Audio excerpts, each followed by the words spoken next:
The Earth is an amazing blue planet, covered 75% with water, the essence of life itself. Without water, life would not exist. Water makes our planet unique in our solar system, and the presence of water is what astronomers look for in their search for life on other planets. Like the Earth, the human body is also, on average, 75% water. Without water, none of the processes that support life can exist. While we can go without food for many weeks, we can only live a few days without water. Yet only 2% of the Earth's water is drinkable, and billions of people worldwide don't have access to clean drinking water. In this video, you'll learn a lot about water. You'll also be introduced to Dr. Richard Cohen, MD, a doctor who practices integrative anti-aging medicine and performance sports nutrition. We really don't think too much about water. It's something that comes out of our tap. It's something that's in the ocean. But what I want people to realize is that we are essentially water. Our brain is 90% water. Our blood is 80% water. Our muscles are 70% water. So without water, our bodies cease to exist. Water is the essence of life. Water carries oxygen and nutrients to the cells. Water regulates body temperature. Water helps the body absorb nutrients and convert food to energy. Water protects and cushions vital organs and cushions the joints. Water removes metabolic waste from the cells through the lymphatic system. Without water, life ceases to exist. Water is just water, right? Tap water, filtered water, spring water, well water, bottled water. Some are a little more pure than the rest. Others have more minerals and taste better. You may pay more for the ones from Fiji or France or some glacier in Canada. But water is just water. Or is it? Volumes have been written on the subject, and the truth is, not all water is the same. Where did water come from? Water came from rain, snowflakes, came from streams, underground reservoirs.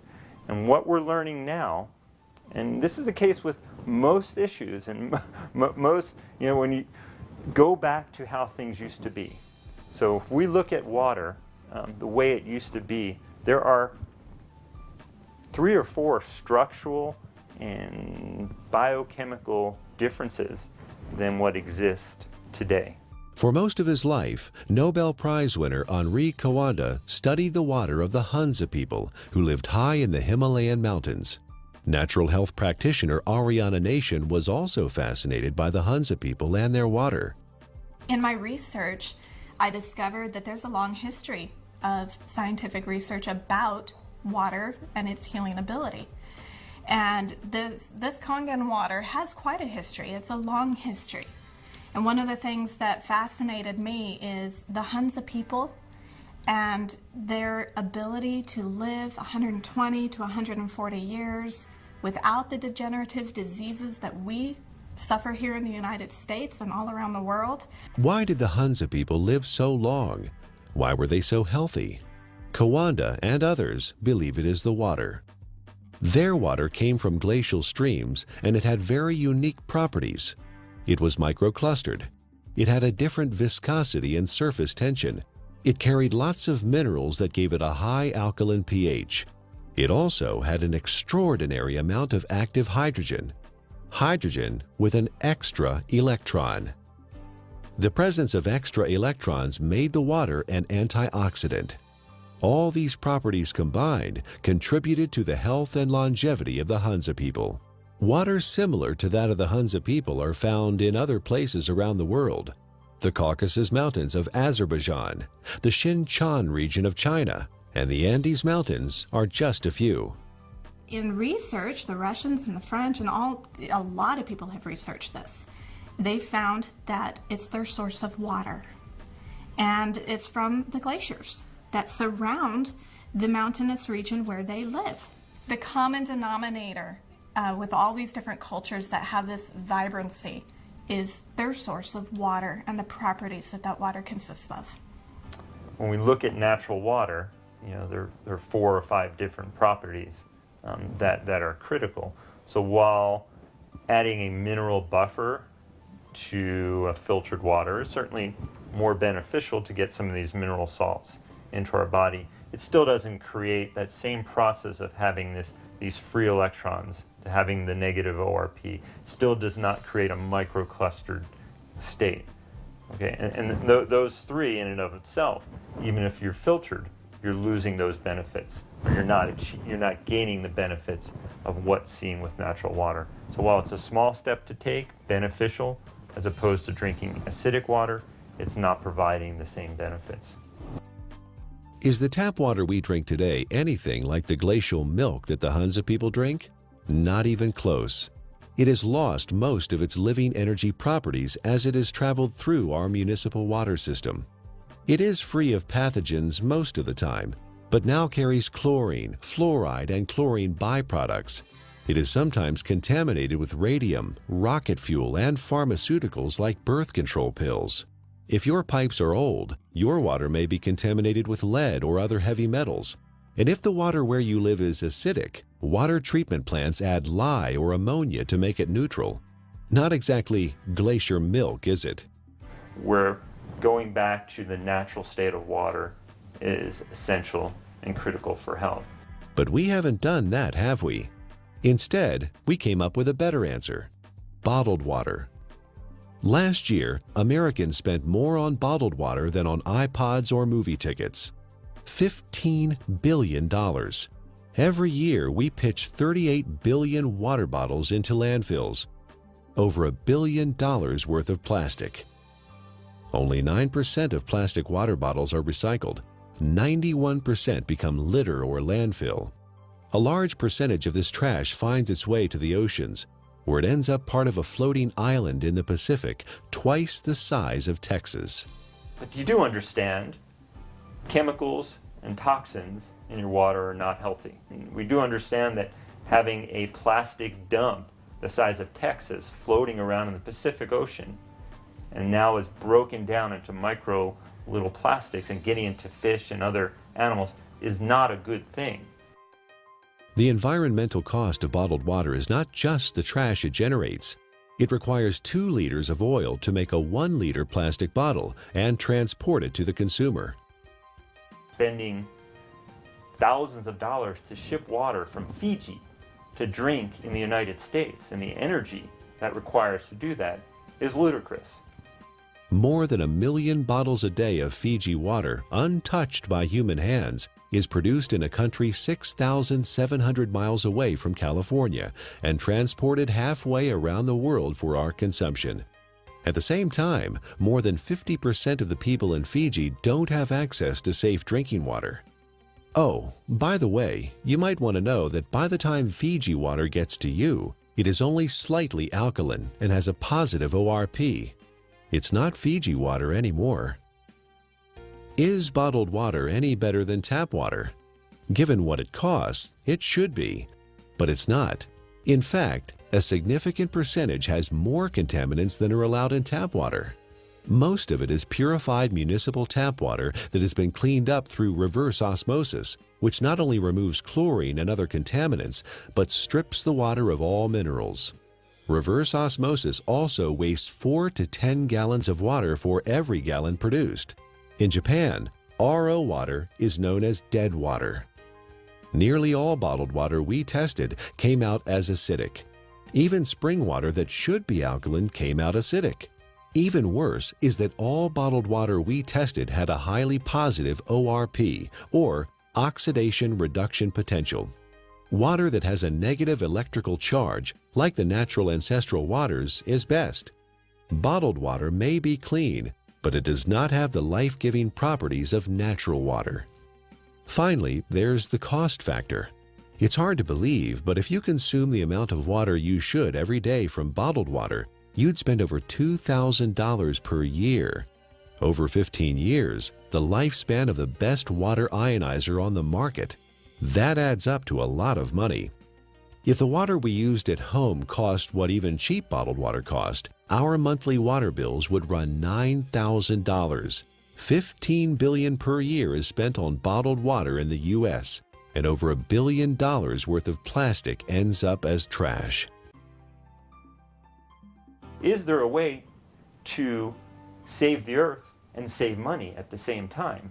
You know, spending $2 for a small 12-ounce bottle of water is, what is it, 5, 6, 7 times more expensive than fueling your car. Doesn't make sense, does it? Especially when you're buying water that is acidic. You're buying water that may be devoid of minerals. You're buying water that has a positive ORP that is damaging. Doesn't make sense, does it? Maybe there's a way to produce your own clean water. Well, it would be nice to have a glacier in our backyard, or it would be nice to have a fresh mountain spring that's just percolating out of an aquifer in the earth. Most people don't have that. But what we do know, interestingly enough, is in places where that does exist, one of the key components is this clean, natural-based water.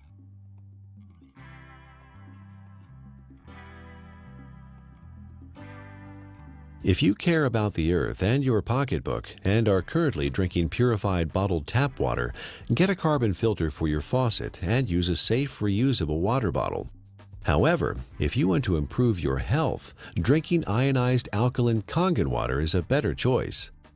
Like natural ancestral waters, it is microclustered, contains alkaline minerals, and has a negative ORP, making it an antioxidant, and it costs a little more than $1 a day for unlimited amounts.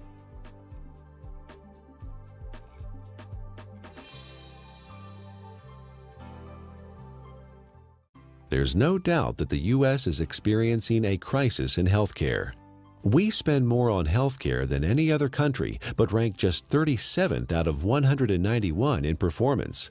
For the first time in the last 200 years, U.S. life expectancy is expected to decline, not increase. You die earlier and spend more time disabled if you're in America than in most other advanced countries. According to the Centers for Disease Control, over 60 million people in the U.S. are obese. That's 34% of the population. 50 million people have high blood pressure.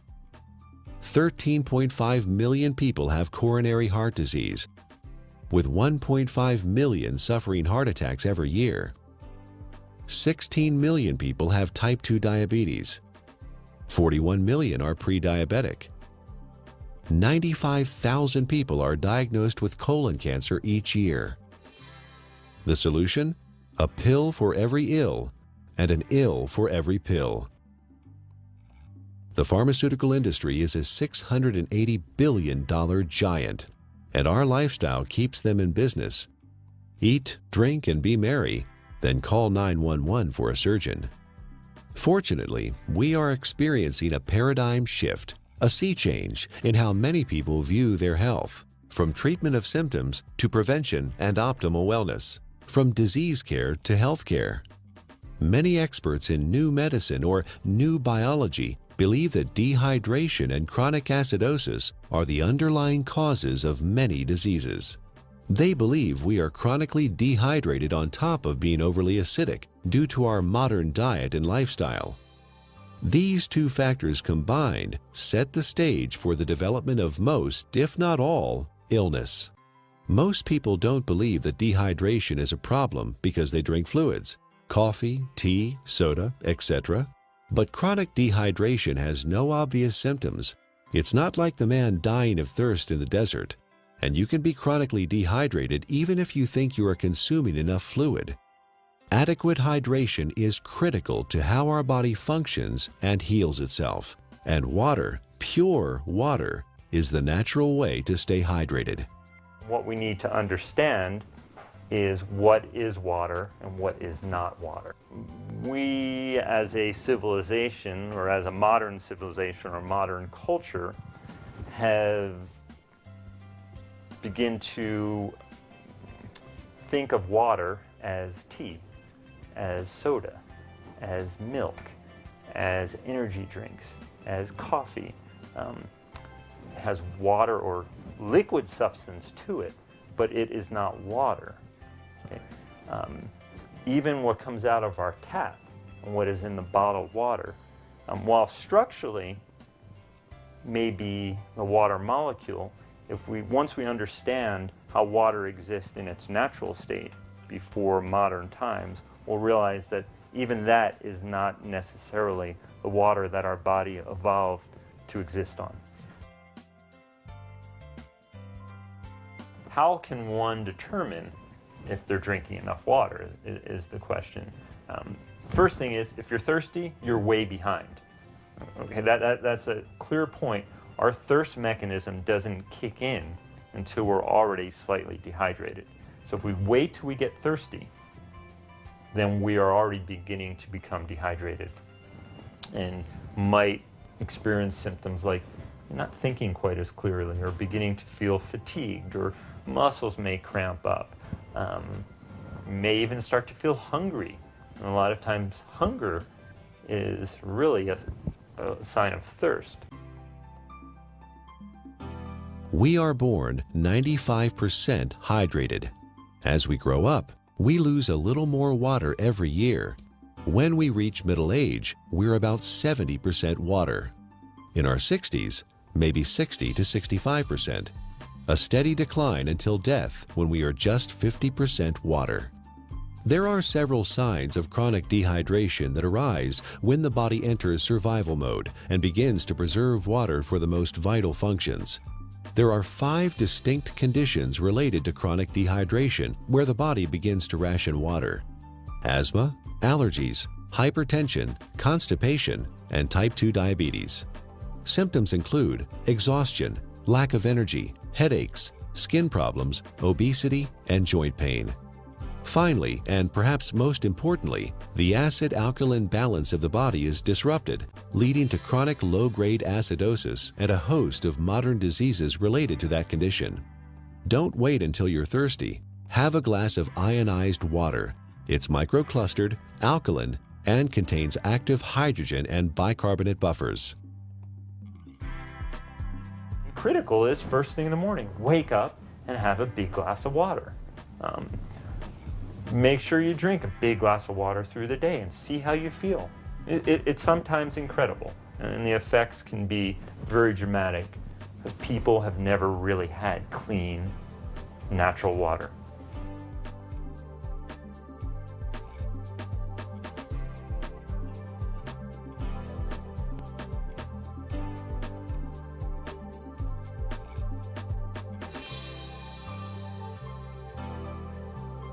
I want to use an example of an endurance athlete and specifically show the needs of hydration in the endurance athlete and how that also can relate to the everyday athlete.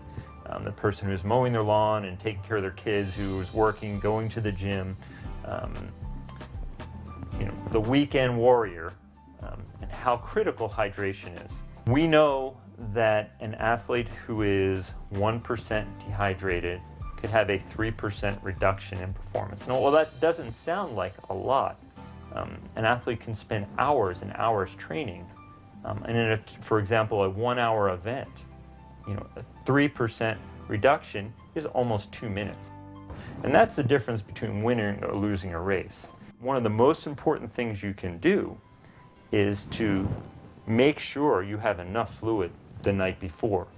You cannot catch up the same day. When you're dehydrated, you build up lactic acid and you don't clear it. When you're dehydrated, the muscles don't receive the nutrients as effectively. When you're dehydrated, the cells, as we've talked about, don't communicate well with one another. When you're dehydrated, the oxygen carrying capacity of the blood diminishes. So you can see oxygen, energy production, neurological connections between cells are all critical to that endurance as well as the power athlete. Taking that example of the endurance athlete to the everyday person, you can see how you can become fatigued. You can see how your thinking may not be quite as sharp as it needs to be. You can see how hunger could play a role, or you begin to yawn, or your muscles are a little bit tight from sitting in the same place throughout the day. Hydration is critical. It's critical to the athletic endurance performer. It's critical to the everyday endurance athlete who wants to make it from the morning to the night as effectively and efficiently as they possibly can. Alkaline ionized water is a great choice for hydration for competition athletes, recreational athletes, and everyday people because it is microclustered, and the free hydrogen and bicarbonates help neutralize acid buildup and toxins.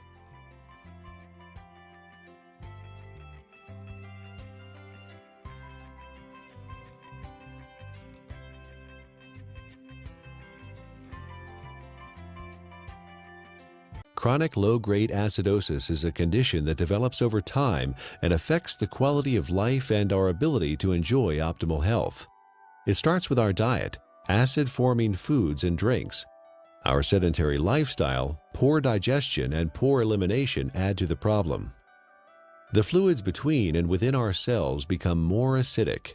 To maintain balance, the body mobilizes buffers, minerals, and hydroxyl ions from the bones and other tissues. This, in turn, leads to osteoporosis, and the overall process results in poor health, chronic illness, arthritis, and sluggish lymph system. An acidic condition for the body is very unhealthy. When the body is chronically acidic, illnesses can develop. Think of your cells like a fish in a bowl of water. When the fish are sick, what do? Do you give them a pill? Of course not. That would not solve the problem at all. They would still be sick. You change the water, give them the proper pH and ORP so they thrive. pH stands for potential hydrogen and is a measure of the acidity or alkalinity of a solution. pH is neutral at 7.0. Above that is alkaline, below that is acidic.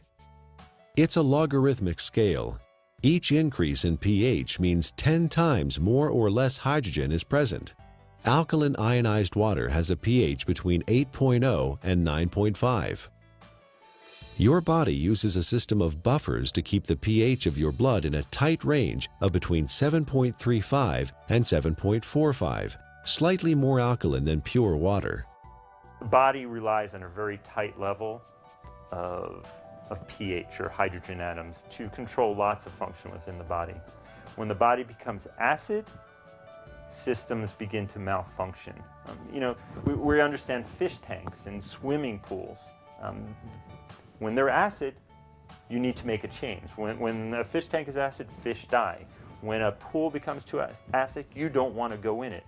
When rain is acid from sulfuric acid and other too much carbon dioxide, it breaks statues. They begin to disintegrate.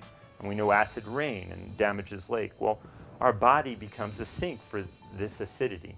And when this acidity builds up, it in essence is one of the reasons for disease in our body. Bones begin to demineralize. Our ability to create energy decreases. Our immune system becomes depressed. The inflammation for aches and pains increases. Not a good thing to be acid. Dr. Linda Frassetto has proposed a revolutionary hypothesis that obesity is an evolutionary adaptation. While at one time we were able to metabolize our food and dispose of the normal acid waste through our kidney and liver using the bicarbonate buffer system, the sheer amount of acid waste that the body must handle today has created a problem. In order to protect the internal organs from damage, the body has adapted and now stores acid waste in the fat cells, as well as turning it into cholesterol, uric acid, kidney stones, and other storage forms. In her book, The Chemistry of Success, Dr. Susan Lark describes the effects of chronic low-grade acidosis. First, you tend to tire easily and become fatigued, retain toxins and heavy metals, lack energy to achieve your goals, become more pessimistic, develop chemical sensitivities, experience stiffness and joint pain, brain fog, and chronic fatigue. Several long-term medical problems are due to chronic acidosis: high blood pressure, autoimmune disorders, cancer, heart disease, diabetes, and inflammation.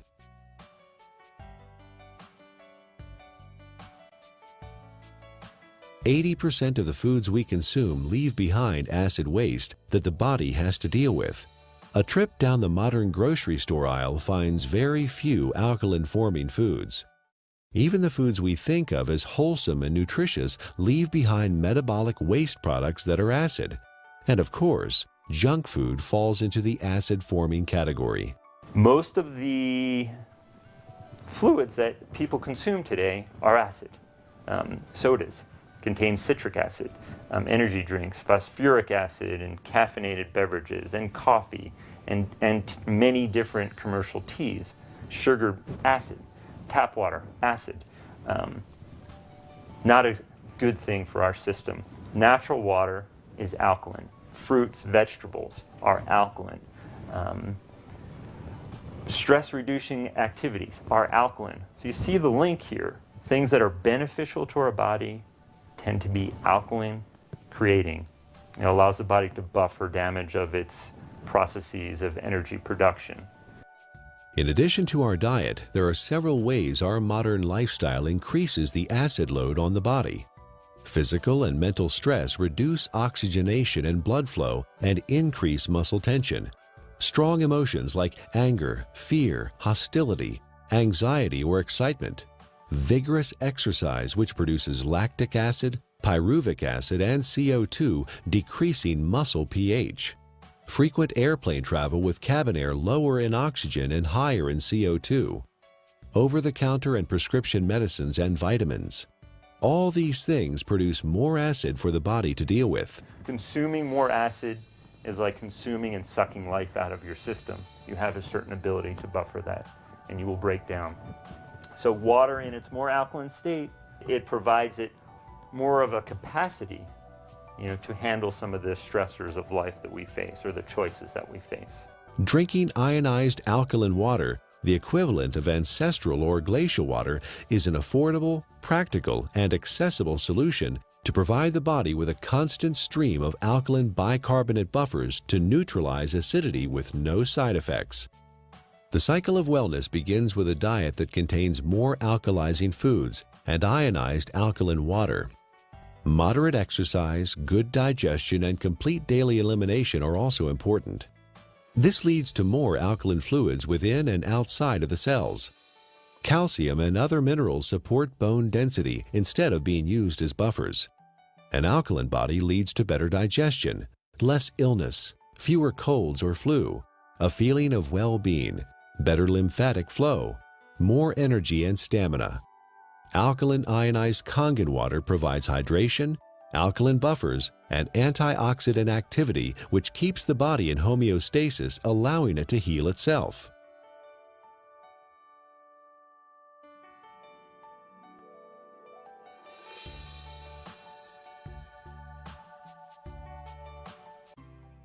Japanese scientists investigated the Russian research about Hansa water and found that electrolysis could be used to create living water with properties similar to Hansa water.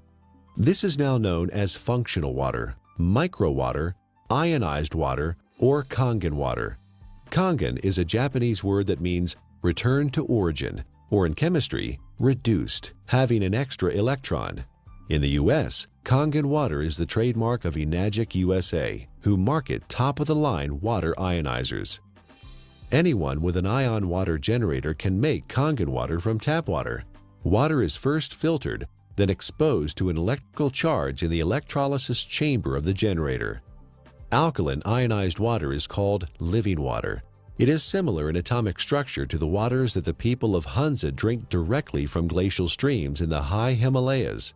It is fresh, invigorating, life-enhancing, free radical scavenging, and delicious. Full-scale development of water ionizers started in 1954, fueled by research at several agricultural universities on the effects of ionic water, especially acid water, on plants. Experiments on the human body followed, conducted by Japanese doctors and other scientists around the world. In Japan, hospitals and clinics have used purified, electrically restructured, ionized alkaline water for over 30 years to treat a number of disease conditions. Following efforts by Japanese medical doctors and agricultural doctors, the water ionizer was approved for medical therapeutics by the Japanese Ministry of Health and Rehabilitation in January 1966. Well, we don't have a glacier. We don't typically have, fresh streaming water. One way to do it, and this has been studied by the Japanese, is a process called ionization.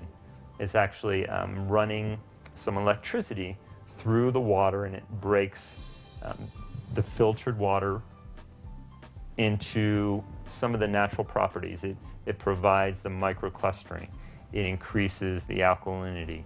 It provides a high ORP, or these free electron states, to the water. So in a lot of ways, we're getting some of the similar properties to natural base water. It even changes the molecular structure. We can see a more health-giving pattern when looked under an electron microscope. So ionization is an option and a choice for many people if you don't have a glacier. So the Russians discovered the property of the water, all these properties, and they developed an electrolysis system. They found a way to actually separate the water and get these properties. And the Japanese improved upon this process and improved upon it, and have come up with the best ionizer available now. And I really do appreciate the work that the Japanese have put into it because of the diligence and the care that these ionizers are made with. Numerous peer-reviewed scientific studies have been performed in well-respected universities and hospitals around the world, which show the benefit of alkaline ionized water. Some of those benefits are weight loss, releasing toxins and stored body fat, normalize blood sugar, support healthy colon function, resolve urinary tract infections, relieve asthma and chronic respiratory conditions, stop abnormal gut fermentation, reduce proliferation of candida, fungus, and undesirable microforms, reduce chronic pain, improve wound healing with oxidizing acidic ion water. The most important thing, we don't want to drink water that has pollutants, and that can be harmful to our system. So when we're drinking water, it would be nice to know that what you're drinking is clean. The first step to creating alkaline ionized water is to have clean source water. Enagic's Kangen water generators use an activated carbon filter that removes chlorine, volatile organic chemicals, pesticides, herbicides, benzene, trihalomethane compounds, radon, solvents, and many other man-made chemicals found in tap water. Ionized water is pure or virgin water. Everything water has been exposed to leaves an electromagnetic frequency signature or imprint. Ionized water is virgin water because the EMF have been reset. There are 4 very specific properties to these healing waters that are found in these mountainous regions that are flowing from the glaciers. And there's been a lot of research on this. The Russians discovered it, and they discovered a way to make it. And those 4 properties are, it's hexagonal, and what that basically means is it's shaped like a snowflake. You look at it under a microscope. It's beautiful, it's crystal structured. Ionized water has been restructured. The water molecules cluster in groups of 4 to 6 instead of the normal 10 to 15. Nuclear magnetic resonance has documented this difference. The reduction in cluster size helps the body absorb ionized water more quickly and efficiently.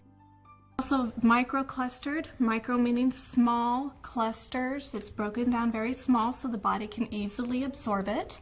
It's very bioavailable. It was very alkaline.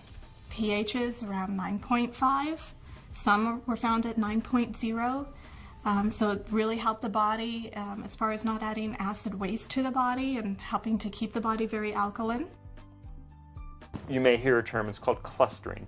The water molecules naturally exist in a cluster, and some people call it hexagonal, which would be 6. So they naturally exist in a cluster of 6 water molecules.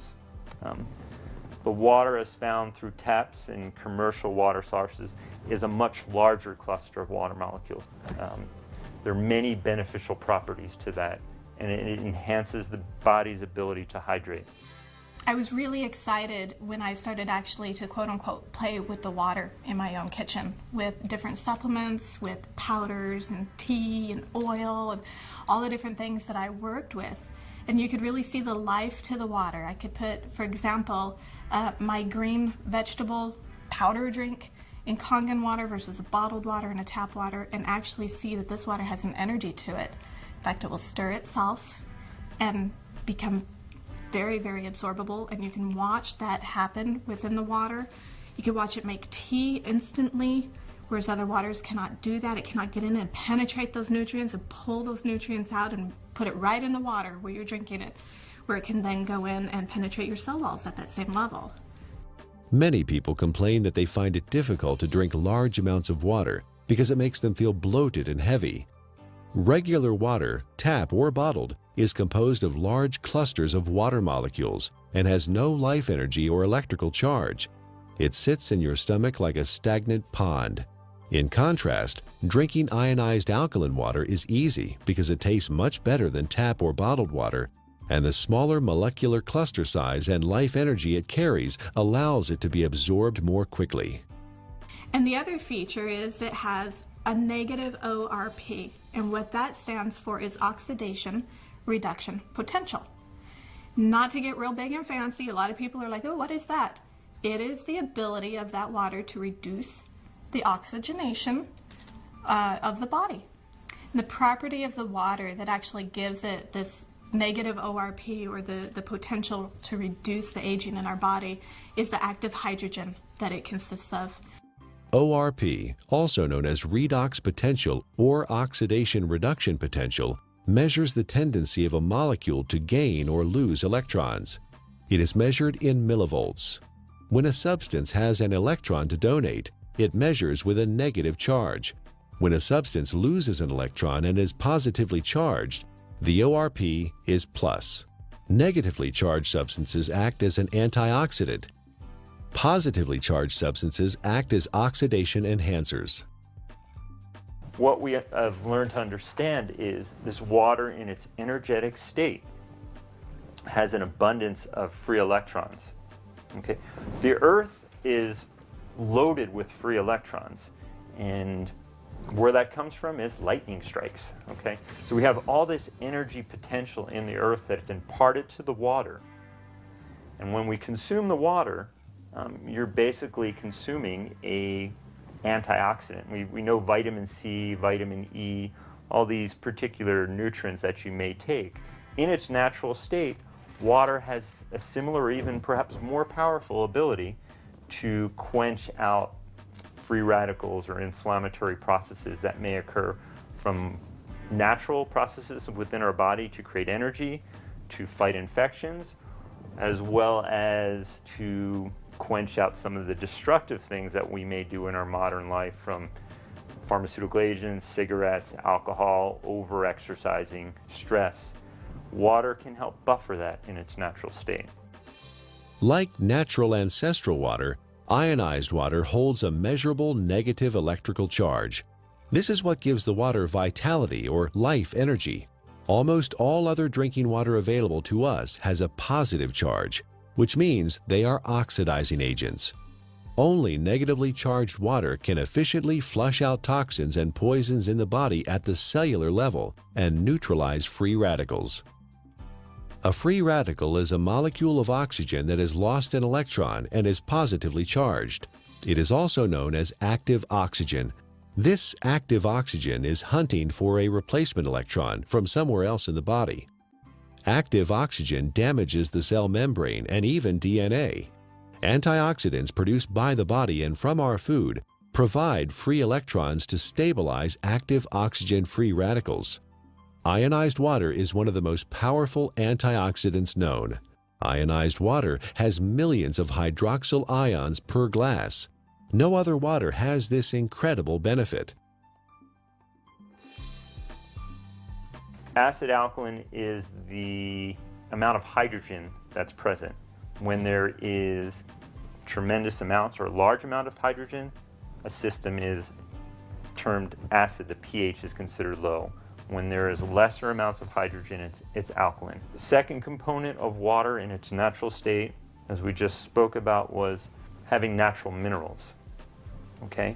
Right. Being able to get these nutrients which are critical to our health, and those don't exist for the most part in commercially bought or tap waters. Water in a alkaline state provides the body with a greater capacity to buffer some of the natural processes that stress the body, as well as the lifestyle processes that also stress the system.